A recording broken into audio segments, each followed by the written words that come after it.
بسم اللہ الرحمن الرحیم وَلِلَّهِ مَا فِي السَّمَاوَاتِ وَمَا فِي الْأَرْضِ وَإِن تُبْدُوا مَا فِي أَنفُسِكُمْ أَوْ تُخْفُوهُ يُحَاسِبْكُم بِهِ اللَّهُ فَيَغْفِرُ لِمَن يَشَاءُ وَيُعَذِّبُ مَن يَشَاءُ وَاللَّهُ عَلَى كُلِّ شَيْءٍ قَدِيرٌ۔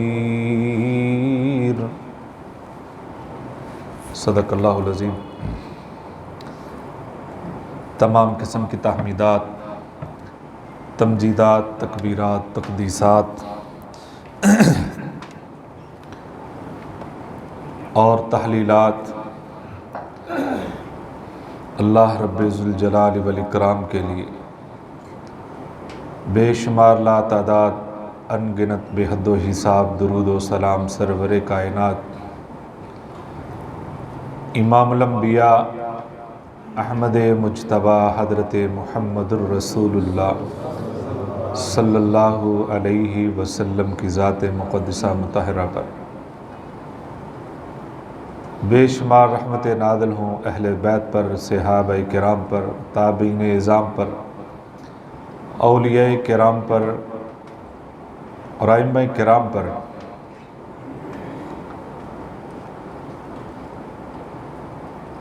آج کا موضوع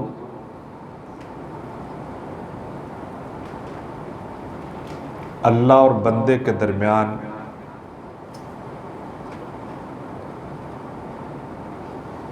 کچھ راز ضرور ہونا چاہیے۔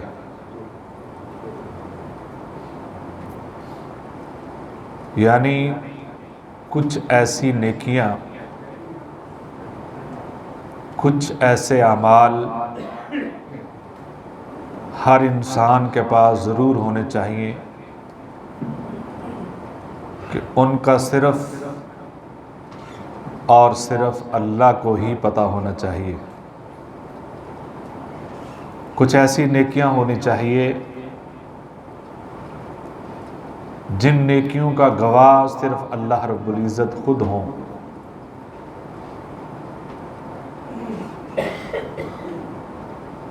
یہ ایسا کوڈ ہے، یہ ایسا راز ہے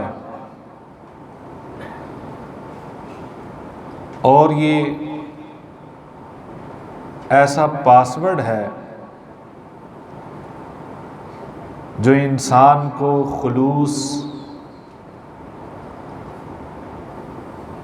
اور اخلاص کی دولت سے مالا مال رکھتا ہے، ریاکاری کے کینسر سے بچا کر رکھتا ہے، دکھاوے سے اس کو چھٹکارا مل جاتا ہے۔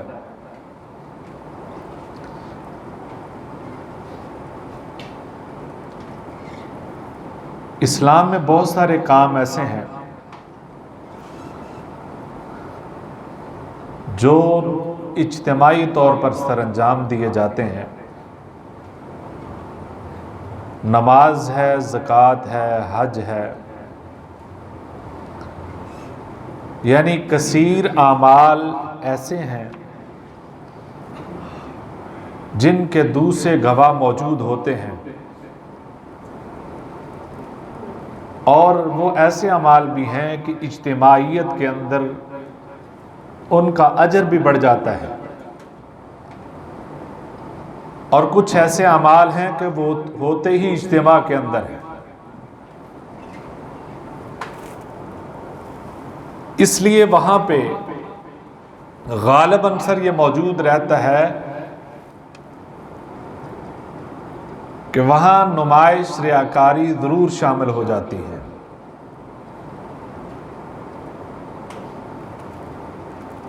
امام سفیان ثوری رحمۃ اللہ علیہ کسی کے ہاں مہمان بنے تو میزبان نے اپنے گھر میں کسی بچے کو یہ کہا کہ امام صاحب تشریف لائے ہیں، ہمارے لیے باعث افتخار ہے، باعث سعادت ہے، کھانا ان برتنوں میں لے کر آنا جو میں دوسرے حج پہ لے کر آیا تھا۔ سفیان ثوری رحمۃ اللہ علیہ کہتے ہیں تو نے ایک ہی بات کے اندر دونوں حج کا تذکرہ کر کے اپنی نیکی ضائع کرنے کی کوشش کی ہے۔ کیا پیغام دینا چاہتے ہیں؟ کہ کوشش ایسی کریں کہ اپنی نیکی کو، اس کی پرچار، اس کی شہرت سے بچیں۔ ہمارے ہاں کوئی حج کر کے آ جائے تو وہ سب سے پہلے اپنے نام میں اضافہ کرتا ہے۔ وہ کہتے ہیں کہ وہ سفر میں 2 بندے جا رہے تھے، تو ظاہر ہے سفر میں آپس میں اگر گفتگو نہ ہو سفر مشکل ہو جاتا ہے، اور تعارف نام سے شروع ہوتا ہے۔ ایک نے دوسرے سے پوچھا مسافر سے کہ آپ کا نام کیا ہے؟ اس نے کہا جی حاجی مشتاق ہے۔ ظاہر ہے اس نے بھی پوچھنا ہے کہ بھئی آپ کا نام کیا ہے؟ اس نے کہا جی میرا نام نمازی ہدایت اللہ ہے۔ اس نے کہا یہ نمازی ہدایت اللہ کیا ہوتا ہے؟ اس نے کہا آپ نے حج کب کیا ہے؟ اس نے کہا پچھلے سال کیا ہے۔ اس نے کہا آپ نے پچھلے سال حج کیا ہے، آپ کے نام کا حصہ حجی بن گیا ہے۔ میں بچپن سے نمازیں پڑھتا آیا ہوں تو میرے نام کے ساتھ نمازی نہیں بن سکتا۔ یعنی ہماری کوشش ہے کہ ہماری پہچان اس سے بن جائے۔ ہاں خود بخود لوگ اگر کر جائیں تو وہ لوگوں کی بات ہے، لیکن بندے کو خود اس طرح کا نام شو نہیں کرنا چاہیے، اس طرح کا انداز بھی نہیں اپنانا چاہیے جس میں آپ کی نیکیوں کا تذکرہ ہو۔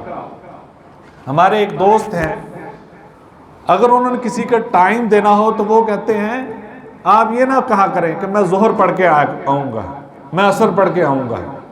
اگرچہ دوسرے لحاظ سے یہ بات اچھی بھی ہے، ایک ان کا اپنا ایک تقوی ہے کہ اگلے بندے کو بھی یہ پیغام جاتا ہے بھئی آپ بھی پڑھ کے ظہر پڑھ لیجئے، عصر پڑھ لیجئے۔ کہتا ہے اصل میں ہم اس طرح کہہ کر اگلے بندے کو یہ بتا رہے ہیں کہ میں نمازی ہوں، اگلے بندے کو آپ یہ پیغام دے رہے ہیں، تو کہیں نہ کہیں آپ کے اندر یہ بات ضرور آ جائے گی۔ لیکن دوسرے اعتبار سے بہرحال اگر نیت اچھی ہے تو یہ ٹھیک ہے کہ اگلے بندے کو بھی پیغام جائے کہ آپ بھی ظہر پڑھ کر رکھیے گا۔ لیکن یہ ایک تقوی ہے بندے کی اپنی سوچ، اور اگر اس طرف ہم رکھیں تو اخلاص بڑھتا ہے۔ سوچ اچھی رکھیں، نیت اچھی رکھیں تو ہمارے اخلاص کے اندر اضافہ ہوتا ہے۔ نبی صلی اللہ علیہ وسلم نے فرمایا اگر تم طاقت رکھتے ہو کہ اپنی کسی نیکی کو چھپا لو تو چھپایا کرو، جتنی تمہارے اندر استطاعت ہے، جتنے آپ چھپا سکتے ہیں اپنی نیکی کو چھپاؤ۔ اس کا پرچار کرنے کی ضرورت نہیں ہے، فیس بک پہ لگانے کی ضرورت نہیں ہے۔ اس کو تصویر بنا کر اب آپ نے عیادت کر لی ہے تو عیادت کرنے کے بعد آپ اس کی تصویر نہ لگائیں کہ ہاں میں آ گیا۔ جنازہ پڑھا ہے تو ضروری نہیں ہے کہ آپ وہاں جا کر سٹیٹس لگائیں کہ میں نے تصویر لگائیں کہ میں نے جنازہ پڑھا ہے، فلاں نیکی کی ہے تو آپ اس طرح نہ کریں۔ اب بیت اللہ وہ ایک جگہ ہے وہاں ملتزم ہے، یعنی وہ جگہ جو حجر اسود اور دروازے کے درمیان میں جگہ ہے، وہ ملتزم کی جگہ ہے جس کو چمٹ کر جو بھی دعا کی جائے اللہ قبول فرماتے ہیں۔ وہاں آپ دیکھیں گے، ویڈیو پہ دیکھیں، جیسے بھی جو گئے ہیں انہوں نے دیکھا ہوگا، اللہ سب کو توفیق دے اور بار بار توفیق دے حرمین کی زیارت کی۔ وہاں بھی لوگ اس کے ساتھ چمٹ کر ایسے تصویریں بنا رہے ہیں، اور وہ جگہ ایسی ہے کہ وہاں تو بندے کو 2 منٹ ملے ہیں، جو مانگنا ہے مانگے آپ۔ وہ تصویریں کس کو بھیجنی ہے آپ نے؟ جس کے لیے حاضری لگانے کے لیے آئے ہیں اس کو پتہ ہے وَمَا تَفْعَلُوا مِنْ خَيْرٍ، جو بھی آپ نیکی کا کام کرتے ہو وہ تو جاننے والا ہے، وہ آپ کی ہر ادا کو جانتا ہے۔ وہ تو چکنا پتھر، کالا پتھر، اندھیری رات کے اندر چھوٹی کیڑی جب اس کے اوپر چلتی ہے اس کو بھی جانتا ہے، اس کے پاؤں کی آڑ کو بھی سننے والا ہے۔ تو آپ کی نیکی کو کیوں نہیں جانے گا؟ لہذا آپ ایسے ہر کام سے بچے جہاں پہ آپ کی نیکی کی تشہیر ہوتی ہے۔ بلکہ میں ایک جگہ پڑھا کہ انہوں نے لکھا کہ کوشش کریں دنیا میں کوئی بندہ آپ کے علاوہ اس نیکی کا گواہ نہ ہو، صرف اور اللہ کی رضا کے لیے ہو۔ پھر اس کی لذت ایسی ہوتی ہے کہ وہ نیکی ایک نہیں رہتی، وہ بڑھ جاتی ہے۔ آگے بھی آپ کو توفیق ملتی ہے اس جیسی اور نیکی کرنے کا، اور اس کے بعد جو سکون میسر آتا ہے اس جیسی کوئی مثال نہیں ہے۔ ابو ایوب سختیانی رحمۃ اللہ علیہ، ان کے بارے میں آتا ہے کہ وہ رات بھر قیام کرتے، رات بھر وہ اللہ کے سامنے سر مسجود رہتے، گڑ گڑاتے، اور صبح ہوتی تو وہ اس انداز سے مسجد میں داخل ہوتے جیسے ابھی ابھی اٹھ کر آئے ہیں، کہ لوگوں کو پتہ نہ چل جائے۔ اب رات کی تنہائی میں آپ نے اللہ کو پکارا ہے، سارا دن آپ بتائیں بھئی میں تو بڑی صبح سے جاگا ہوں، میں نے سونا ہے، تھوڑا سا ٹائم دے، میں تو 2 بجے سے جاگ رہا ہوں، میں روز اٹھتا ہوں اتنے بجے، اب تھوڑا سا ٹائم دے دے، میں نے سونا ہے جاگ، کسی نہ کسی بہانے سے آپ اس کا تذکرہ کریں تو کیا فائدہ ہے۔ ابن باز رحمۃ اللہ علیہ جو مفتی اعظم تھے سعودی عرب کے، آپ جانتے ہیں ان کا نام علماء کے اندر معروف ہے، مفتی اعظم تھے۔ ان کے ڈرائیور نے ایک واقعہ بتایا، کہتے ایک دفعہ سفر میں تھے، کچھ احباب بھی ساتھ تھے، سفر لمبا تھا اور رات کے وقت وہاں پہنچے۔ ڈرائیور کہتا ہے میرے ذہن میں آیا کہ آج لمبا سفر کیا، میں دیکھوں شیخ کو نابینا بھی تھے، ان کی آج کی کیا روٹین ہے۔ تو جب رات سب کو لیٹے تو انہوں نے کہا جی آپ سو جائیں، صبح پھر سفر کرنا ہے، واپس جانا ہے، فلاں کام کرنا ہے۔ اب وہ بھی لیٹ گئے، اوپر چادر وغیرہ کمبل وغیرہ لے کر لیٹ جاتے ہیں۔ جب دیکھا کہ سارے سو گئے ہیں، وہ ڈرائیور کہتا میں جاگتا رہا، میں دیکھوں تو صحیح کرتے کیا ہے۔ اٹھ کر انہوں نے اپنی نماز تہجد شروع کر دی، ٹائم تھوڑا تھا، آگے وقت بھی کم تھا، انہوں نے نماز پڑھی، جو دعا کرنی تھی کی، ذکر و اذکار کیے۔ تو جب دیکھا کہ نماز فجر کا وقت ہو گیا ہے، اپنی سونے والی جگہ پہ آتے ہیں، کمبل اوپر لیتے ہیں اور اس طرح آوازیں دیتے ہیں میں بھی سو رہا ہوں، اٹھو بھائی نماز کا وقت ہو گیا ہے۔ اپنی رات بھر کی عبادت کو دوسروں کو بھی پتہ نہیں چلنے دیا، اور دوسرے یہ سمجھے کہ ابھی یہ بھی سو رہے تھے، ابھی اٹھ رہے ہیں، چلو بھی اٹھو نماز پڑھو۔ نیکی چھپانے کے ایسے ایسے انداز تھے، اور اس انداز میں انہوں نے نیکی چھپائی ہے لوگوں نے، اور ہمارے اسلاف نے۔ وَتَرَكْنَا عَلَيْهِ فِي الْآخِرِينَ، کہ وہ ان کے آثار دنیا میں موجود رہتے ہیں۔ نیکی تو تھوڑی تھوڑی نیکی کی ہمیں ضرورت ہے، ہم اس کے اندر اضافہ کریں، کیونکہ سفر وہ شروع ہونے والا ہے جس سفر میں نیکیوں کی زیادہ ضرورت ہے، دوسرے سامان کی ضرورت نہیں ہے۔ آپ جو عمرے پہ گئے ہیں، انہوں نے جن کو توفیق دی اللہ نے، انہوں نے دیکھا ہوگا کہ جب وہاں سے واپس ہوتے ہیں نا، جس دن واپسی ہوتی ہے، سب سے زیادہ فکر کس بات کی ہوتی ہے؟ وہ سامان پیک کر رہے ہوتے ہیں، فکر اس بات کی ہوتی ہے کہ بیگ کے اندر 2-3 کلو وزن زیادہ نہ ہو جائے۔ وہ کنڈے لے کر تول رہے ہوتے ہیں، اس سے پکڑ سامان کو ایڈجسٹ کر رہے ہوتے ہیں۔ اگر یہ سامان بھاری ہو گیا تو وہاں بہت مسئلہ بن جائے گا، سوچیں کہ اگر قیامت کے دن ہمارے گناہوں والا پلڑا بھاری ہو گیا تو کیا بنے گا؟ گویا ہمیں تو ایک ایک نیکی کی ضرورت ہے، اور وہ نیکی بڑی بھاری ہے، بڑی وزنی ہے، جو چھپا کر کی جائے۔ یہ موبائل ہے، اس میں جو موبائل استعمال کرنے والے وہ اس ٹیکنالوجی کو جانتے ہیں کہ اس کا جتنا بھی وزن ہے، 100 گرام 200 گرام ہے، اس کے اندر کوئی تصویر آ جائے، آپ کو کوئی سینڈ کرتا ہے، کیا اس کا وزن بڑھ جاتا ہے؟ اس کا وزن نہیں بڑھے گا۔ کوئی ویڈیو آپ کو بھیجے، اس کو تول کے دیکھیں، کیا اس کا وزن بڑھ جائے گا؟ 100 ویڈیو آپ کو کوئی بھیج دے، اس کا وزن بڑھے گا؟ اس کا وزن تول کے دیکھ لے اتنا ہی ہے۔ اس کی میموری فل ہو جائے، کہتے جی اس کی میموری فل ہو گئی ہے، اس کا وزن بڑھ جائے گا؟ وزن اتنا ہی ہے۔ اور اس کو ہم کیا کہتے ہیں جی اس کے اتنی جی بی کی ویڈیو ہے، اتنے ایم بی کی ویڈیو ہے، یہ اس سے آگے کیا، آگے سے آگے اس کی جو ہے نا وہ سپیس بتائی جاتی ہے، جبکہ وزن فزیکلی تو کوئی بھی نہیں بڑھتا ہمارے ہاں۔ یہ وزن ہے کہاں پہ؟ کسی کو نظر آتا ہے؟ کسی نے محسوس کیا ہے؟ وہ آپ کو شو کیا جاتا ہے۔ ہمیں بھی نیکیوں کا پتہ نہیں چلتا، یہ نیکی کتنے وزن کی ہے، اور یہ کہاں سے وہ رہی ہے، یہ کہاں پہنچ رہی ہے، اس کا حساب کیا ہے؟ کیا آپ کے گناہوں کی میموری تو فل نہیں ہے؟ گناہوں والی میموری فل نہیں ہونی چاہیے، نیکیوں والی میموری کو اس کو بڑھتے رہنا چاہیے، اور وہ ان لمیٹڈ ہے، اس کی سپیس فل نہیں ہوتی۔ لہذا ہمیں ضرورت ہے اس بات کی کہ ہم اپنی نیکیوں کا وزن بڑھائیں، اور جو چھپ کر نیکی کی جاتی ہے اللہ اس کا پرچار پوری دنیا میں کر دیتے ہیں، وہ چھپی نہیں رہتی۔ اب دیکھیں کہ نبی صلی اللہ علیہ وسلم کے پاس ایک مہمان آیا تھا، وہ حدیث ہم نے کتنی مرتبہ سنی پڑھی، سب کے گھر بھیجا کچھ کھانے کو ہو، کہیں سے کچھ نہیں ملا، ایک صحابی اپنے گھر لے جاتے ہیں جن کے گھر میں ایک بندے کے کھانے کے علاوہ کچھ نہیں تھا، اس کے بچے بھی موجود، بیوی بھی موجود، خود بھی موجود ہے۔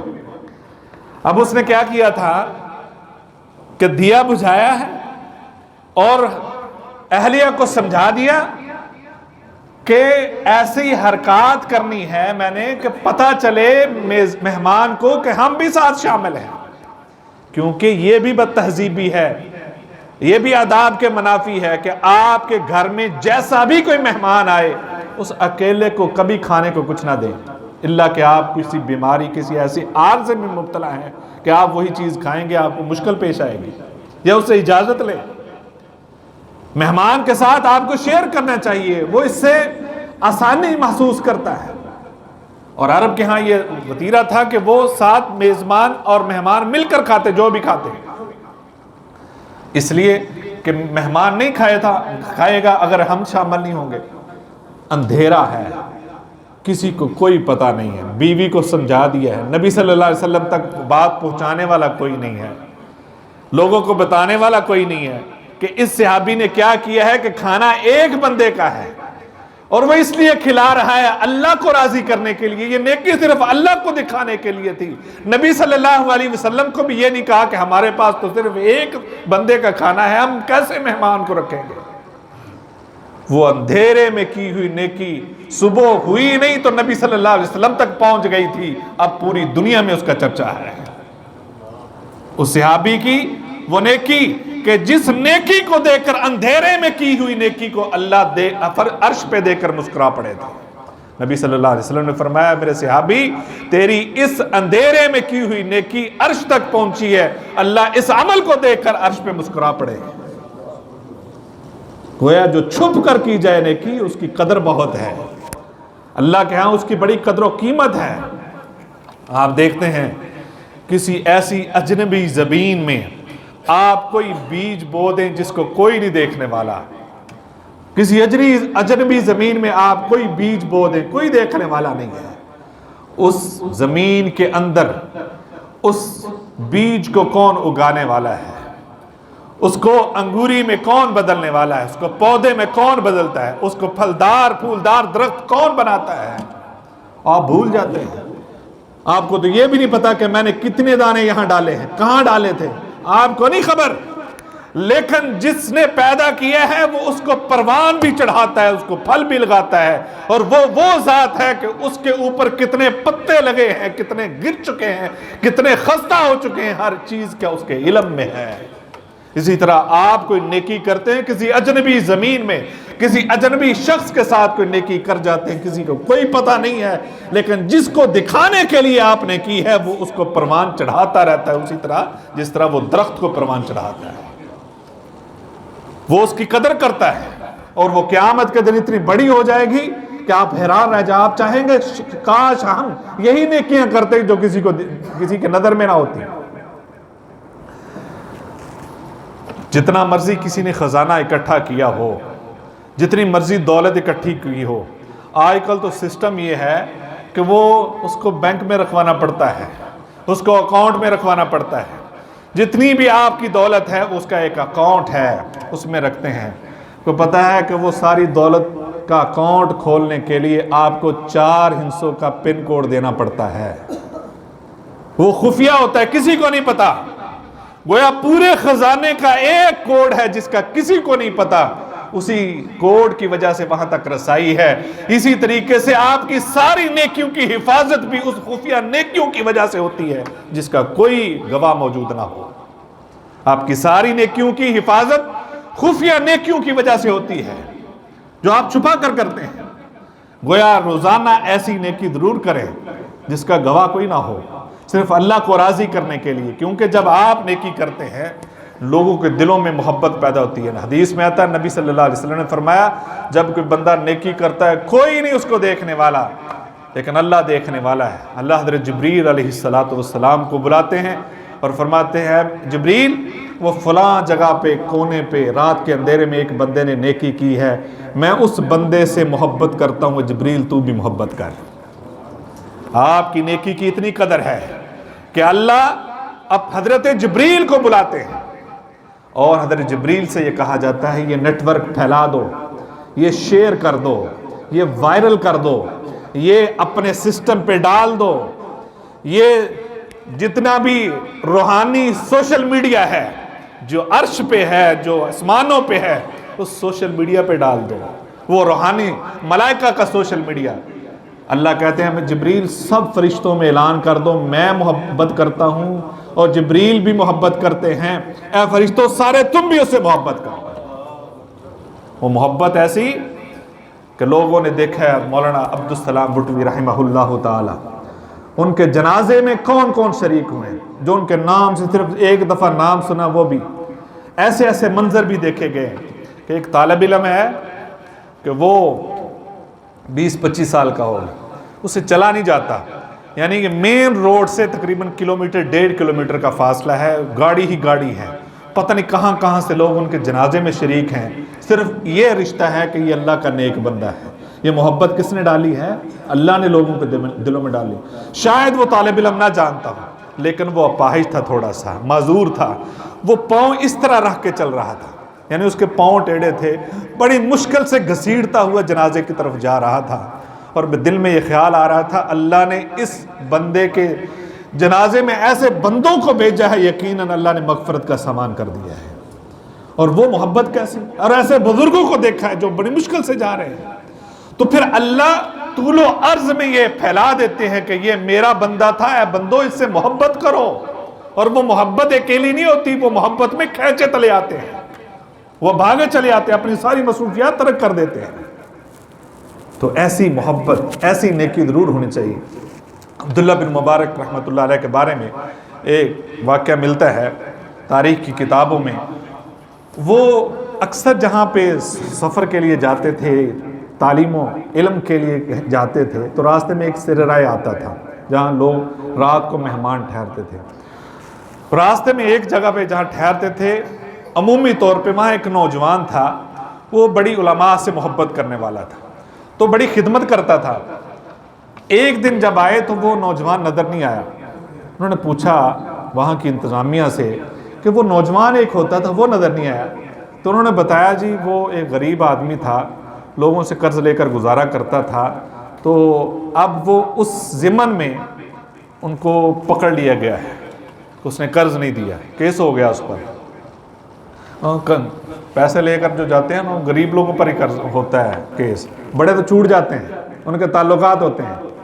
بہرحال وہ جیل میں ہے، تو انہوں نے کہا کس جیل میں ہے؟ بتایا گیا حضرت عبداللہ بن مبارک وہاں کوتوال کے پاس جاتے ہیں، اور کہا کیا ہوا ہے؟ انہوں نے سارا ماجرا بتایا، انہوں نے کہا اگر میں پیسے ادا کر دوں آپ چھوڑ دیں گے؟ انہوں نے کہا جی چھوڑ دیں گے۔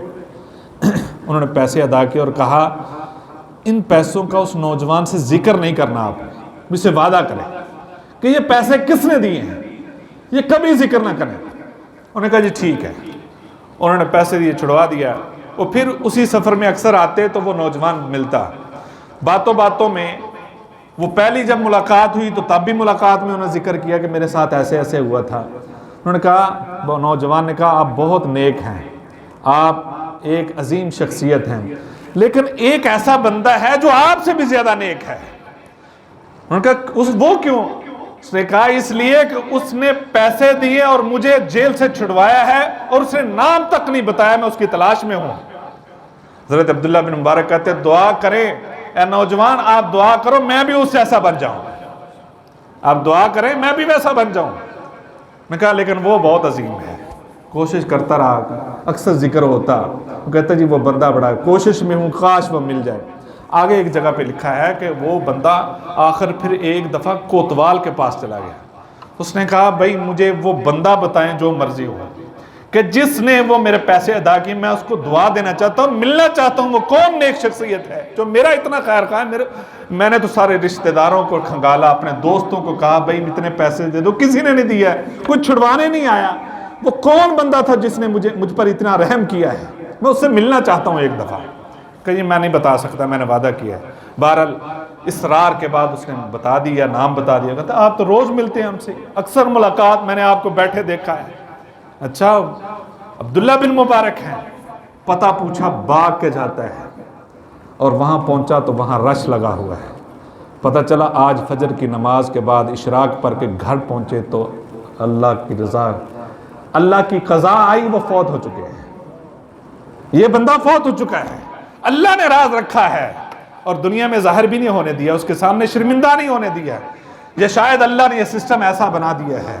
گویا ایسی نیکیاں ضرور ہونی چاہیے کہ آپ کو وہ دعائیں ملتی رہیں جو خوراک کی طرح آپ کا پیچھا کریں. آپ تو بھول جاتے ہیں لیکن اللہ نہیں بھولتا. وَمَا كَانَ رَبُّكَ نَسِيًّا، اللہ آپ کی نیکی کو بھی نہیں بھولتا. آپ نے کہاں کہاں نیکی کی ہے، آپ نے کیا کھانا ہے، کب کیا ملنا ہے، آپ کو اللہ کو سارا پتہ ہے. لہذا نیکیاں بھی ایسی ہونی چاہیے جس کا کوئی گواہ نہ ہو. لا تحقرن من المعروف شیئا، کسی بھی نیکی کو چھوٹا نہیں سمجھنا چاہیے، کسی ایک نیکی کو بھی چھوٹا نہیں سمجھنا چاہیے، چاہے جیسی بھی ہو. لہذا ہمیں ان نیکیوں کا سامان کرنا چاہیے جو چھوٹی، جس طرح ہماری کوشش ہوتی ہے نا کہ گناہ جب کر رہے کوئی نہ دیکھے، اور کتنے ہی ایسے گناہ ہر بندہ چھپا لیتا ہے، پوری زندگی چھپائے رکھتا ہے، اس کی کوشش ہوتی ہے اس گناہ کا نہ پتہ چل جائے.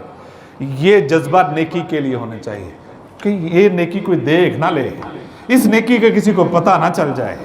اتنا ہی فکر مند ہونا چاہیے جتنا فکر مند وہ اپنے گناہ پہ ہوتا ہے کہ کسی کو پتہ نہ چل جائے. اتنا فکر مند اس کو اپنی نیکی پہ ہونا چاہیے، کسی کو کہیں میری اس چھپی ہوئی نیکی کا پتہ نہ چل جائے. تو پھر دیکھیے کہ آپ کی زندگی میں بہاریں کیسے آتی ہیں. پھر دیکھیے کہ کوئی پوشیدہ عارضہ ہے، خدا نہ کسی خواستہ کسی کو کوئی پوشیدہ تکلیف ہے، کوئی فکر ہے، کوئی پریشانی ہے، کوئی ایسی ٹینشن ہے جس کا کسی کو پتہ نہیں، کوئی ایسی بے چینی ہے جس کا کسی کو پتہ نہیں. آپ اس کے سامنے رکھیں، جو کسی کو نہیں بتائے گا، رات کی تنہائیوں میں اس کو پکاریں، انشاءاللہ وہ کسی کو پتہ نہیں چلنے دے گا، آپ کی تکلیف دور کر دے گا. اللہ ہمیں یہ سمجھ عطا فرمائے اور چھپ کر نیکیاں کرنے کی توفیق عطا فرمائے اور نیکیوں کو چھپا کر رکھنے کی بھی توفیق عطا فرمائے. وآخر دعوانا الحمدللہ رب العالمین.